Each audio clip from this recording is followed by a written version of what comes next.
Hello and welcome to Talking Tent, a podcast about movies, TV, and all the content we can possibly consume. I'm Zach. And he's very depressed. I'm Irma, and I'm also fairly depressed. Straight off the top, let's get to marital bliss. What happened last night, Irma? We watched Monday Night Football. It was... I don't even have words. It was fun for 3 minutes. Was it? You were sitting on the edge of the couch. I took picture on the edge of the couch, I should say. I took pictures of you because I was like all ready for like this big moment. And then, of course, he falls. I was stressed and nervous. And then the season ended before it even started. And now we have to sit through 17 weeks of what could have been and what ifs while we watch mediocrity yet again. I mean, they do have some really good players. But it doesn't matter. They have the worst quarterback in the league. Nothing other than that matters. It's the most important position in all of sports. Well, now Rodgers is essentially delegated to coaching. Yeah, but like how Zach invested is he Wilson. going to be in that? Who knows? Well, I mean, he's definitely retiring after this. There's no coming back. He can't. He's 39 years old. I was just looking at pictures of him, and he looks like so haggard for That a was from last 39-year-old. Still, though, doesn't he? Yeah, but he was revitalized in New York. I mean, I was excited for him. We all were. It sucks. It's so weird. It was like all this build up to this one moment, and then he didn't look good in those couple plays. I know it was like still so short, but like, yeah, it was just way too much pressure. Maybe even for him. Pressure doesn't snap Achilles's. I understand. I'm just 300 saying. man falling on 300-pound man. Yeah, but if he would have gotten rid of the ball. Yeah, I was screaming that. I didn't think it was going to turn into him being out for the rest of our lives. So now we wait until 2025-ish when the defense won't be as good and Breece Hall will probably be hurt again. And yeah, I mean, I'm never going to see a championship and everything sucks and sports are horrible and everything is meaningless. So let's reward some good movies and TV, huh? Are people even still with us right now? And industry talk. Nothing matters. Who cares? Marvel moved some shows back again. Okay. I'll be enthused. Can I sign off? No, don't tell people to stop listening. They love it. That's why they come here. They want to bask in the glory of my depression. How are the Mets I'm doing? so sad. Horrible. What do you think about the Knicks upcoming season? They'll be fine. First, second round of the playoffs, max. It'll be like fun to watch, but they're not going to win. Yeah. They don't have like their best player is a 6'0" tough guy. Like, yeah, he plays above his head, but they can't beat Giannis or they can't beat the freaking the Joker. So whatever. Should we get into soccer? God, no, friggin' soccer. Anyway, okay, we're going to move on. I'm heartbroken. That's what it's like. Not even sad. Well, no, it's not even like mad. Like when your team loses, like the Mets lost in the World Series in 2015, I think. And I was like mad and annoyed, but like teams lose. Like that's what happens. I mean, also I know injuries happen, but this was like so much excitement was about to happen for the next 20 weeks of my life. Every week I was about to be like something special. Well, it was could be exciting. happening. Like everyone felt it, I think. And now I just feel like heartbroken and downtrodden. Yeah. Like I don't think I've ever felt like this from sports. I've been sad that my team loses, but it always felt like maybe there was something coming. Mm-hmm. And now it just feels like the Jets are screwed for several more years. Yeah. Because like now they have to fully reset everything. And like there's no Aaron Rodgers, like a Hall of Fame quarterback isn't just walking through the door again. So I know. Who knows? They'll just draft, but they'll be too good to draft someone really good. So like they're just stuck. Yeah. They're fucked. Anyway, industry talk, as I mentioned, we always call it out because it's interesting. But Marvel moved their TV stuff again. and not because of the strike, because unless they're just trying to, in anticipation of the strike, making new stuff even further delayed, they're stretching out what they have finished. That I don't know. But Loki is coming out normal next month, the beginning of next month. But Hawkeye, that was supposed, no, sorry, the Hawkeye spinoff of Echo, the deaf villain that is now getting her own series, that's getting pushed out into January. It's supposed to be November. It's like they had plans of putting out a show every month, and now they're moving all of that back. Which I think is probably a good thing. Sometimes I think it's like too much. Like I'd rather it be spaced out more. But it's no longer too much. Like there hasn't been anything. Yeah, and I'm fine with that. And then because it also hasn't really been that great. Right, sure. They're moving the What If season 2, which was kind of cool. Yeah. It'll be on Christmas Day. I guess they're trying to make it like a special little thing. And the reboot of the X-Men 97 is pushed out till next year.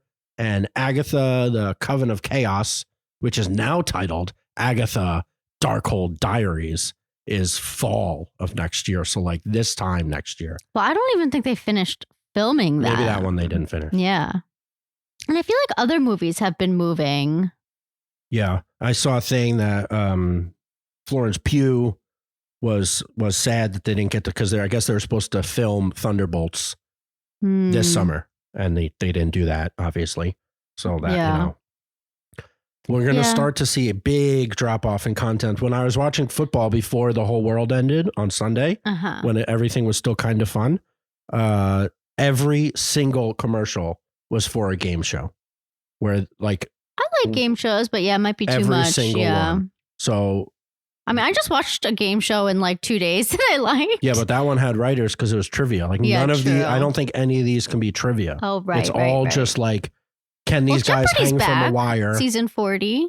Yeah, I don't know. Yeah, but then it's probably just going to stop again because they're going to run out. Yeah, I don't know. We haven't looked that up. But coming out of the film festivals, a lot of the reviews and stuff were good for some of these movies. And there's going to be a lot of movies coming out still. Like, yeah, some things got pushed, but I don't know. I feel like there's still a lot to look forward to. So. Yeah. I think when we talked about this not so long ago, I actually had it backwards when I was like, movies are probably going to drop off, but TV feels like it has a huge backlog. But it feels like we're kind of hitting the wall of the TV backlog because their turnaround times are just so much faster. Yeah. Also, I think we're forgetting that this just affects SAG and the Writers Guild of America. Sure. Like around the world, like we could still watch like British TV shows and half the time. Cheat can actually come back. Exactly. So like. That was the game show she was talking about. It was on Netflix. It was pretty good. Yeah, it was good. I enjoyed it. And it was short. But yeah, like British writers and actors, like they should be fine. I mean, unless they're also in SAG, I don't really know how that works. But yeah, I mean, it kind of, well, hopefully we can discover new things and new, I don't know, TV shows that we've never would have watched. So could be a good thing. Or catch up on some old stuff. Yeah. Anyway, I didn't even introduce what we were doing today because I'm so sad. Life is meaningless. What's the point? Actually, I think I did sneak it in there, but it was just slathered in sadness. We are doing our second trimester awards. Everybody's so excited for it, right? Woo, woo. But when did we do the first one? April? May? How many months? January, February, March. The end of April. It was like the beginning of May because we're doing trimesters because we always were going to do that and not because of when I realized that we should do awards happened to be 4 months into the year. So yeah, it was. So now these ones are May, June, July, and August. These for the last 4 months, basically the whole summer. Yeah, the whole summer. The whole summer slate, which is fun. And then we'll have the end of the year. We'll have a third trimester / end of the year. I don't know how we're going to work that around. But something tells me that lots of the things we're talking about right now will be in the end of the year discussion. I feel like you say that every time. No, I didn't say that the first time when I was saying like, yeah, Scream was the best movie of that set. And I love Scream, of course, but like, it's not going to be in my best of the year. Oh, let's get to it. What do you think, Irma? You want to start with movies or television? I'll start with TV. Okay, TV. The Bear. Okay, movies. Just kidding. We're gonna go deeper on some other ones. So movies. I mean, oh God, I'm all over the place. I got busted brain. I snapped my ACL. TV from May to August. We split it up into, I don't know. I tried to split it up into like categories. Serious, funny, and then we threw a bone to reality. So when you say serious, you mean drama? Yeah, but like, I don't know. Because some things cross the line. Yeah, sir. Drama, comedy, reality. And it's actually kind of funny because we both put The Bear here in like the serious like drama category, and it is actually a comedy. But well, actually, I wasn't kidding about what I just said about The Bear. I just put The Bear in all three on mine. Oh, if anybody's looking at the sheet, I just put The Bear for everything. Doesn't matter what category. It's I cheated. Then I put some backups because I knew that would be a stupid answer. But The Bear was the best piece of media entertainment I've seen in years. Season 2. Season 1 was still very good, but I think season 2 was the best thing. Movie, TV, stage, show, music, sports, especially because sports always suck. It was the best. It was the best thing. I stand by it. So like, come at you. Yeah, come at me. It was the best thing. It was the best thing. I mean, I also agree. I have The Bear here. I loved that show. It was so incredibly well written, shot, acted, just everything. It was like top notch. Great season.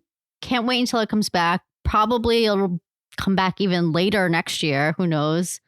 I also have Succession here because I figured you would shout out The Bear. I'm going to shout out Succession.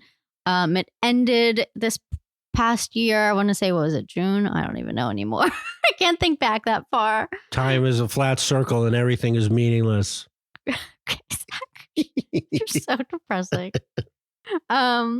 Yeah, it was great. I freaking love Succession. Yeah, I had Succession as my backup because I didn't want to just say The Bear. So second place in serious drama is Succession. Series finale, fantastic. The whole end. I mean, it's just like top notch dialogue. It had you. I mean, did it have you on the edge of your seat? Some of it.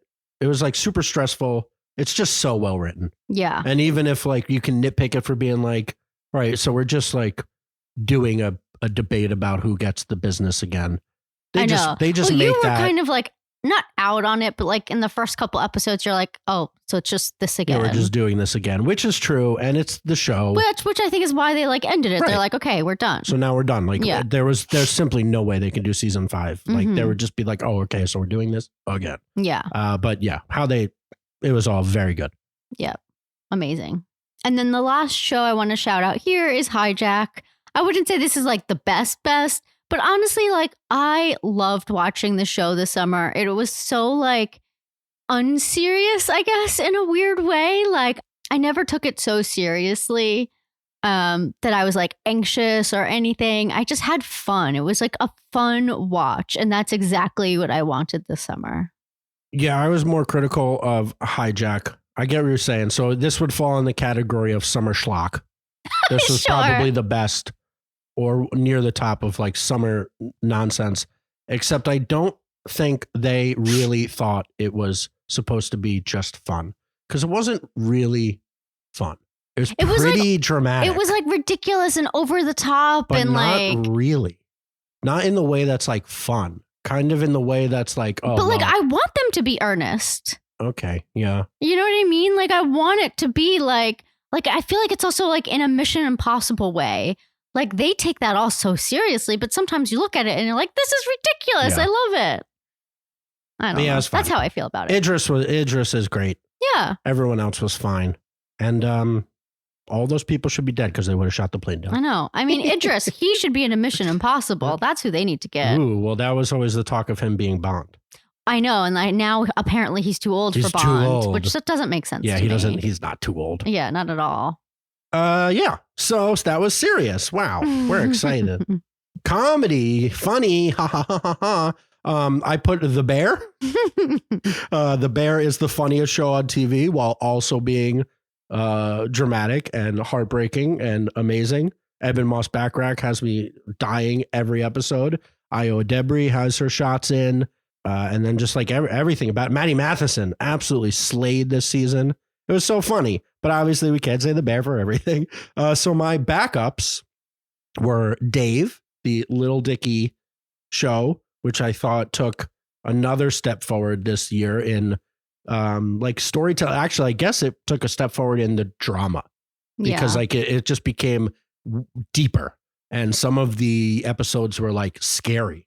So I guess making it the best comedy, it still was a fantastic comedy. And I just love like his idiosyncrasy and everything is so funny to me. It's just like he's great. His sense of humor is like exactly mine. So obviously I love it. But the show is just so good regardless of that. Like it's really good. It sounds crazy that a show by a white like a white kind of joke rapper, even though I think he's actually a very talented rapper, but you know, that doesn't sound, whoa, that's going to be great. And it really is. It's fantastic. And then I also gave honorable mention to Jury Duty, one of the most unique and successful comedies, experiments, pieces of art in recent history that I can think of. Like, I just can't, the concept sounds good, but it also sounds like things we've seen before. And the fact that it is so good and so funny, even without the conceit of one guy not being in on the bit, is like hilarious. It was funnier than The Office at points, but also then like super heartwarming and like crazy because there was one guy that didn't know that it was scripted or, well, you know, fake. Crazy. And it worked and it was hilarious. Yeah, I actually put Jury Duty in our reality section, so I'll give that a shout out. I didn't see that. There. I was looking at it on our thing.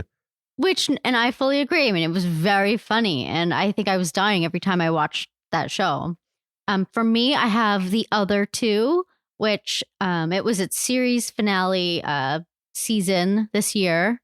Yeah, it's a show for people like us that just watch way too much TV, way too many movies, and are invested in, like, we start every episode with industry talk. And like so many of their jokes are just about the bullshit of the industry and, you know, the characters and all these people you hear about and all the nonsense and the fakeness of Hollywood.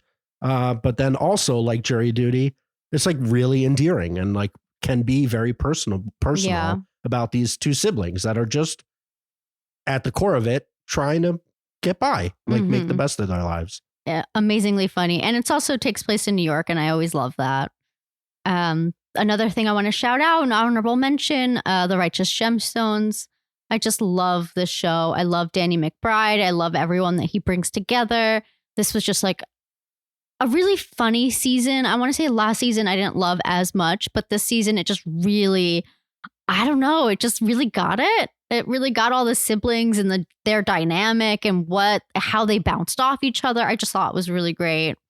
And then the last thing I want to shout out, which we actually didn't even talk about yet, which maybe we'll talk about next week, I'm not sure. We just watched it on Netflix called One Piece, based on a manga. I wouldn't say this was like funny or necessarily really good, but I just really enjoyed it. It was kind of so like out there and cartoony and really fanciful and whimsical. And I kind of just, I don't know, I just really dove into it and I really liked it. And I wouldn't say it's like funny necessarily, but just something I wanted to shout out. Yeah, I think Hijack and Sirius and One Piece and fun would fall in like the summer watches category. I should have made a summer watches category. Yeah. So there you go. Summer watches. I agree though. Hijack, I'm like, it was fine. I very much enjoyed One Piece. Yeah. I think it was one of the best. Obviously, full disclosure, we haven't watched or consumed any of the manga or the anime. Yeah. So like I knew nothing other than it's about pirates. And actually, I kind of find pirate stories pretty boring at this point. It's like the same thing over and over again. We got like 17 Pirates of the Caribbean movies. We get it. But this mixed it with that Japanese aesthetic and like this anime storytelling of, bad pirate of the week. So it was like a pirate story that, was not your typical pirate story. Yeah, it was super creative. Yeah. And and then the fact that a lot of them, they worked in having like powers, and it was just like somehow a mishmash of so many different genres, but it really worked. And then I also liked that, I don't know, if people coming from the cartoon anime, how they felt, but I liked that they were pretty true to at least the visuals that I've seen. I agree. Like how everybody looked. They just stuck with it. It kind of felt hokey, but like in a good way. Right. And I'm glad that they embraced that, and didn't try and make it feel like super realistic. Yeah, like because like you just changing it. can't, because that would make it like a CGI fest, and I didn't want that. Like it felt very practical, and I kind of enjoyed that. Yeah, but like some of the choices, like what Luffy is dressed in. Yeah. Like that works in our cartoon. In any live action show, it would never ever happen. No. But the fact that it already exists, they just were like, okay, let's just make him look like this. Yeah. And it just with this like stupid hat. The hat and the cut off jeans, and you just go with it, and it works. And then like the fighting and stuff was really good. Yeah. And the effects that they did have, it was just fun. It was a fun time. Yeah, it was fun. Yeah, which is why I think I put it in this category. Some are fun. Some are fun. And finally for TV. You mean TV? I said finally for TV. Oh. What did I say? Yeah. Rewind. I said TV. Yeah, you did. Finally for TV, we've got reality. And actually not so much traditional reality, although The Bachelor was this season, right? Anyway, we're probably about... The Bachelorette. If you listen to our... Why do you care? I'm just saying. I was trying to think of like, I guess summer is somehow not the high time for reality, but I just think it's because we don't watch so much of it. But we're about to get absolutely smacked over the head with reality television. If you listen to our Excitometer, the end of this month has like 6 different shows that either both of us or Irma alone watch. So reality is on the rise, especially with these gosh darn strikes. But I put The Bear because it is so real and raw to the emotions of real life people. This one was a goof. Irma put a very good one, so I'll just let her talk about hers. Well, thanks, Zach. I didn't realize you liked Love Island as much as I did. I did not. Okay. It's not on our sheet. No, first I like the butts.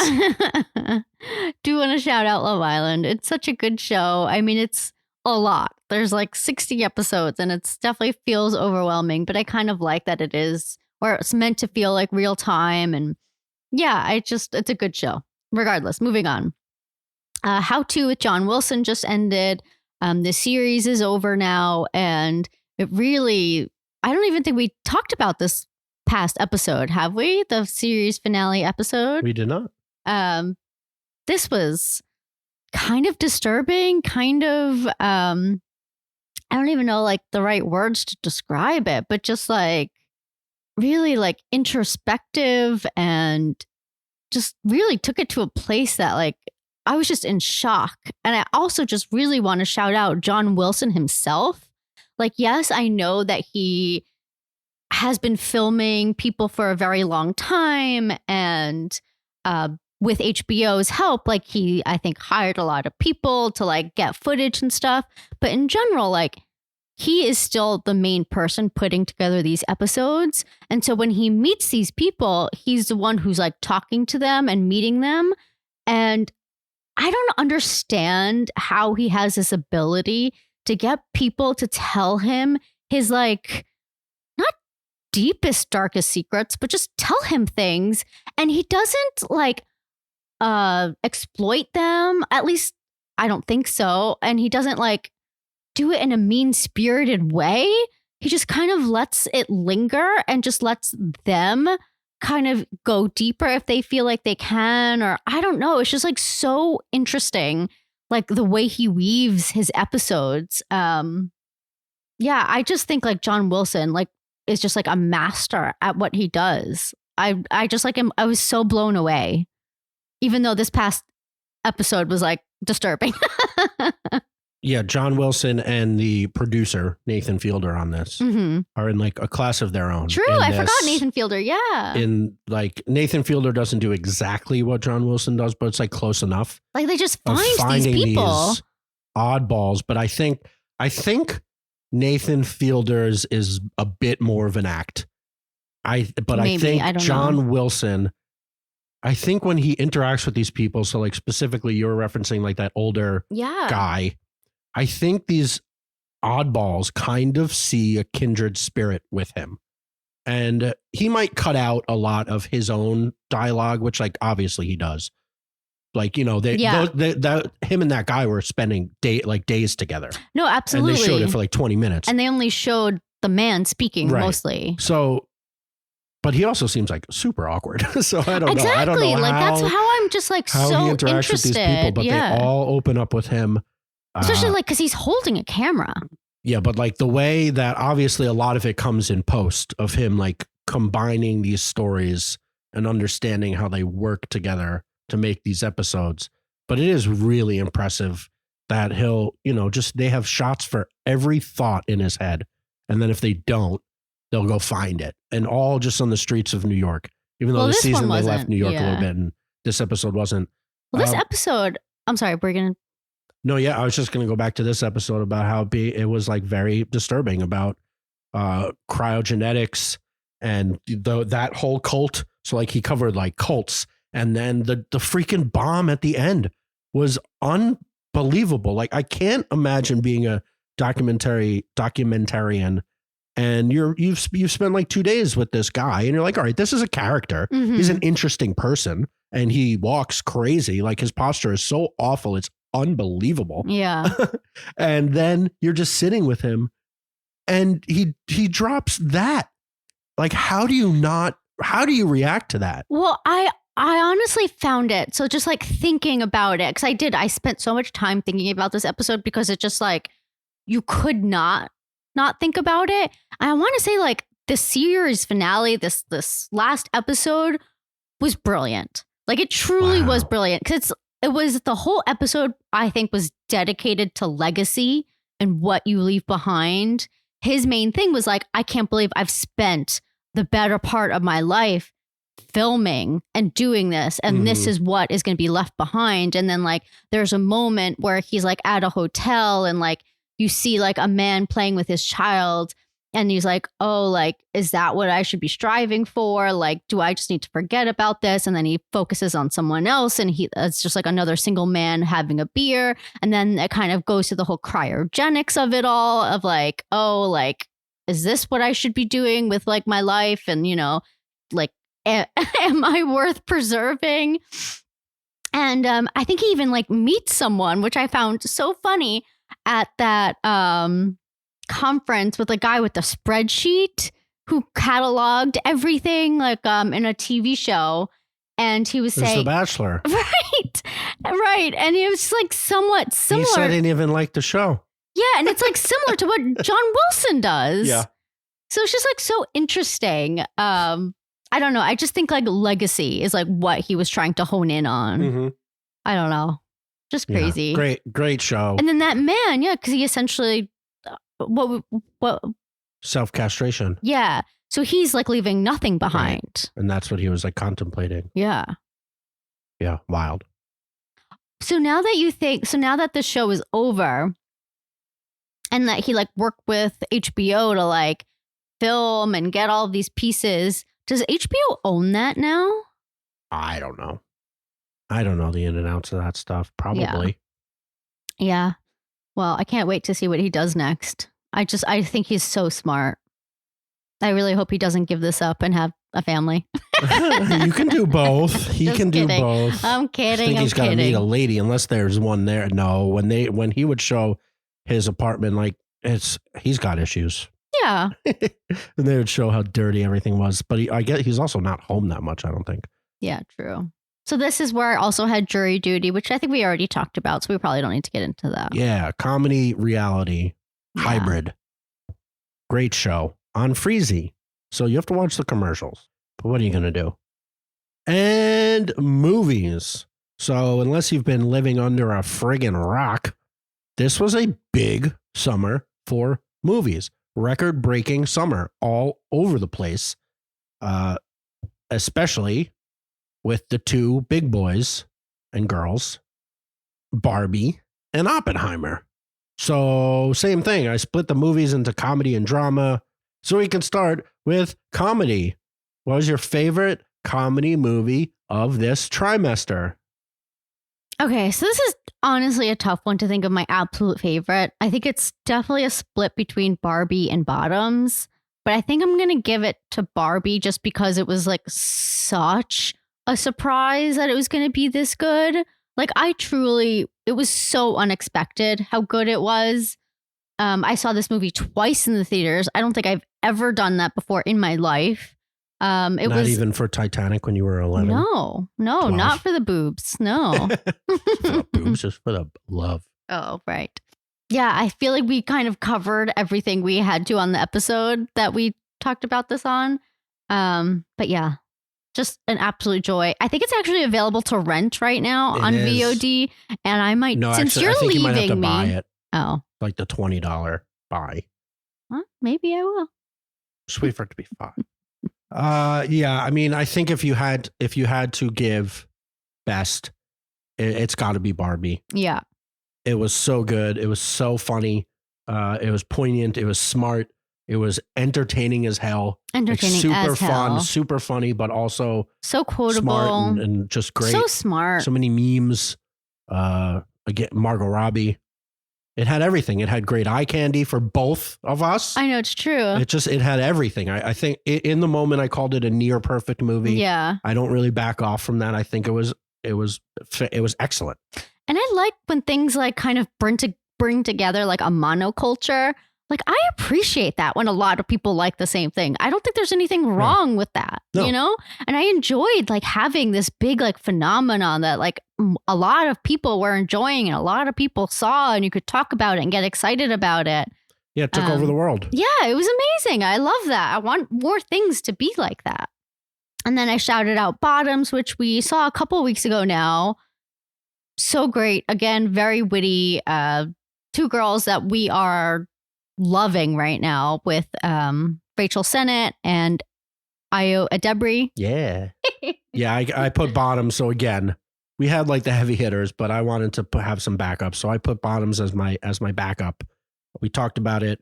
I've talked about it on every platform I can. I know. Socials, follow me on all the socials. I'm coming in hot. I know I've been quiet more, but I'm coming in hot with the next few weeks.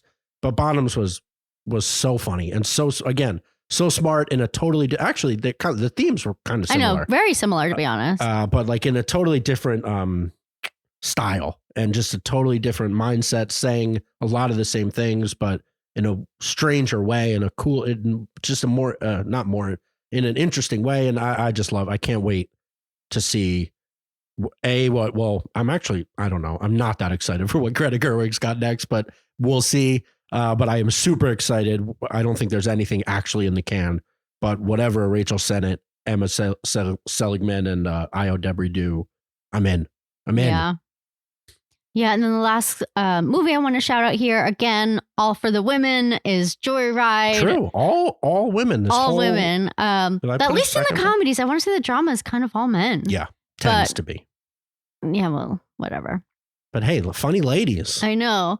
Joyride, I absolutely was blown away by this movie. It was a big surprise. I did not expect to like this as much as I did. It was Ashley Park. I don't even remember everyone right now. Cherry Cola, Stephanie Hsu. Yeah. Great movie. Definitely see it when it comes out on VOD. Yeah. It was like a surprisingly very good time watching this movie. Yeah, be prepared. It's way more raunchy than you think. Yeah, it's very raunchy. The sexiest movie of the season. Well, actually, what did we just watch with Jennifer Lawrence? No Hard Feelings. No Hard Feelings. That was a pretty sexy movie. That was like I mean, other than the one scene, it was like pretty tame actually because it's considered like concept. A sex comedy. No? Yeah, but like ultimately it wasn't really because it couldn't be. Yeah, I guess that would have taken it to a weird place, even though they did. Hey, it didn't count. The No Hard Feelings was fine. Not bad. Not great. Not great. Moving on to the serious stuff. Oh, I see a in here. That is not a drama. We're going to get to it. So the dramas. And again, I think right off the top, we have to mention the partner in the Barbenheimer was Oppenheimer. Coming into all of this, I'm a big Nolan fan. I was excited for it. It was very different than anything he's done before. It was still very good. He is just a talent. He has a very specific sensibility, and even in a movie that is basically a bunch of nerds talking for 3 hours, except for one 20-minute scene, he still made it so goddamn bombastic and dramatic. And just what he does with cameras and what he does with effects, practical effects. It was so cool. Most of it had me riveted. We talked about a few things in the third act that started to be like, all right, we didn't have to do it. I didn't find it boring, really. Like I liked it, but it felt like we didn't have to go 3 hours to show this part of the story. But still really good. The acting was fantastic. Everything was really good about it. Oppenheimer, it's just got to be the best drama of this trimester. Yeah, I would say so far this year, it's definitely the best drama. I had some issues with it, but overall, definitely pretty good. Pretty good. Very good. Then we both have in our honorable mentions Across the Spider-Verse. Absolutely loved this movie. The animation was beautiful. I can't wait until this comes out on VOD because I want to watch it again. Won't look as good on this. We have a nice TV. Yeah, we have one of the best TVs you can get, but it's not going to look like it did on that freaking Dolby screen. Oh my God. It was just beautiful. It really was. Yeah. So great movie. Can't wait for that. Yeah. Across the Spider-Verse. I've been calling it potentially the best comic book or superhero movie of all time. Not The Flash? And no. And like going back to all time makes it there's a lot to contend with, but I just loved it. It had you riveted from the visuals. Like it didn't even need to be as good as it was story-wise because it looked so cool. But then it wasn't doing anything revolutionary with the story, but its execution of it all was just perfect. Like the way that they narrate the narrative and the way they paced it and the way they left you hanging. Like I was just so pumped when you got to the end. And I can't believe we have to wait however long we have to wait to finish this story. It was so good. Mm-hmm. And then my last honorable mentions here, another Jason Schwartzman movie is Asteroid City with Anderson. It's a dead mom. Sure. I guess it is about existential like depression, essentially. But Wes Anderson, even if he stretches it, you have to put him in comedy. But isn't he always drama? What, like in the Golden Globes? They don't differentiate in the real awards. I have no idea. Yeah. I don't know. I just wanted to give this movie a shout out. Who knew? I didn't know where it went. Just love this movie. It was so good. I love Wes Anderson. Yeah, another one that we talked about that I'm excited to watch again, which I normally don't do. Well, I want to say like all these movies we can't wait to watch again. Yeah. Just there's like so many little things. And I've actually always said that I enjoy Wes Anderson better the second time. I agree. Just because you're not as caught up in like the story. Sometimes the stories are, they're not the crux. They're good, but it's never like this riveting story. It's all these quirky little things going on that make it. So once you're done with the narrative and you're just invested in the scene, visuals and the visuals and the quirks, it's always so enjoyable. This story was good, but it was like, I'm just excited to see it all again. Mm-hmm. And then finally in serious drama, we're stretching it, horror, Talk to Me, which I've talked about again multiple times and on all the platforms. Again, massive platitudes, the best horror movie of the decade. The debut of the Raka Raka Philippou twins coming out with the just fantastic Australian horror movie. If you want to see it, don't listen to the episode that we talk about it because I tell Irma the entire plot, but then go see, or I guess wait until it's available to see somewhere, and then pay for it. Pay the $5 when it's on Vudu or whatever, and see Talk to Me, because it is so good. And finally, I did this in the first trimester. I'm doing it again. My favorite movies I watched before. So everything we've talked about have actually been released in this 4 months. But we watch things that are not, usually not TV, but movies. I watch a lot of older movies, and my two favorites, and these both came up because the month of Zach, I watched so many older movies, even though these two are pretty new. Bones and All and Columbus. My two favorite movies, I think, of the month of Zach extravaganza. Bones and All being this just crazy cannibal love story that was horror and romance, and it's just like two fantastic performances. And Columbus being another iteration of Kogonada, is a Korean filmmaker. It's just like everything he shoots is beautiful pieces of art. And this was just like a classic coming of age self-discovery movie in the best way possible. So I highly recommend both of them. They're both streaming somewhere. Actually, I think Bones and All is on MGM Plus, which I signed up for to watch this movie. And I think Columbus was on Showtime. But that's it. The big winners. Congratulations to Christopher Storer and Jeremy Allen White, Eben Moss Backrack, Io Debris for The Bear, and then a lot of other things. Succession. Yeah, I was gonna say, geez, are you gonna shout out everyone from every thing we meant? Succession was good. Backup. Let's pick one backup in comedy. I'm gonna say The Righteous Gemstones. It was just firing on all cylinders this season. And then Reality, John Wilson is brilliant, and we can't wait to see what he does next. Barbenheimer, no surprise. But Bottoms and Talk to Me, surprise. And Joyride. Joyride, Bottoms, Talk to Me, 3 movies that we were excited for, but definitely didn't expect to love as much as we did. And they were fantastic. So if you haven't seen them, see them. Go out of your way to see those 3 much smaller movies. And what are we doing next week? Well, you're leaving me. I got a big weekend with the boys. Manny's coming up. I cannot wait. If I needed anything to raise my spirits about stupid football, it is hanging out, drinking until I die with the boys. I mean, you were on the phone with one of your friends, Yes. Dan, earlier, who had to talk you off a ledge. I just needed to talk to someone that was as sad as I am. It's just sad. I can't believe it. Also, well, we'll see, because right now it's beautiful out, but I think it is once again supposed to be as shitty as it was this past weekend. Yeah, what is with these weekends? So I don't know. A super rainy. We'll see if we're all stuck inside. Things might start to get wet and wild. But next week I'll come back. I come back and then we record. We're going to see A Haunting in Venice. I cannot tomorrow. wait. I'm so excited. I made sure that we got the early access screening that's at AMC Wednesday.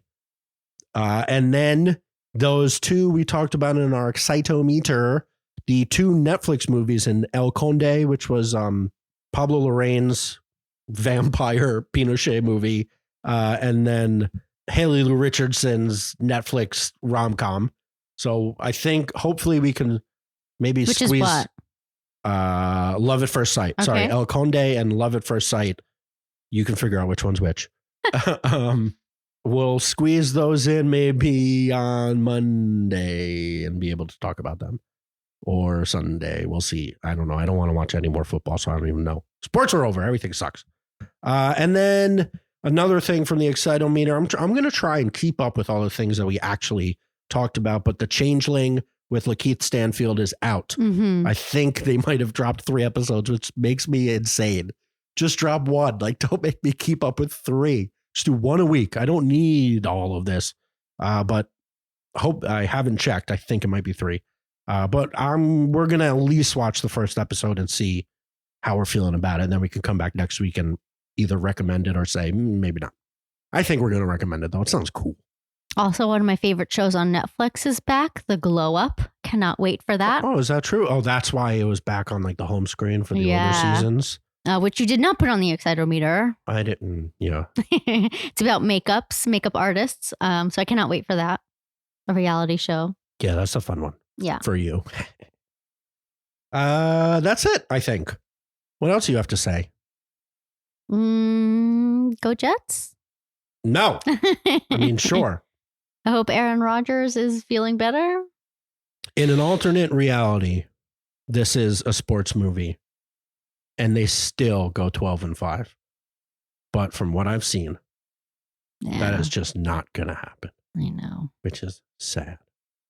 I think the Jets are cursed. What'd you do? I don't know. Blame my father. Oh, God. Mets, Jets, Knicks. I am 36. I will never see a championship. How many more years I got? 50 max. Oh, God. Everything sucks. Bye. From our living room to yours. Get stuffed. What do I normally say? What do you want What to do you want to watch?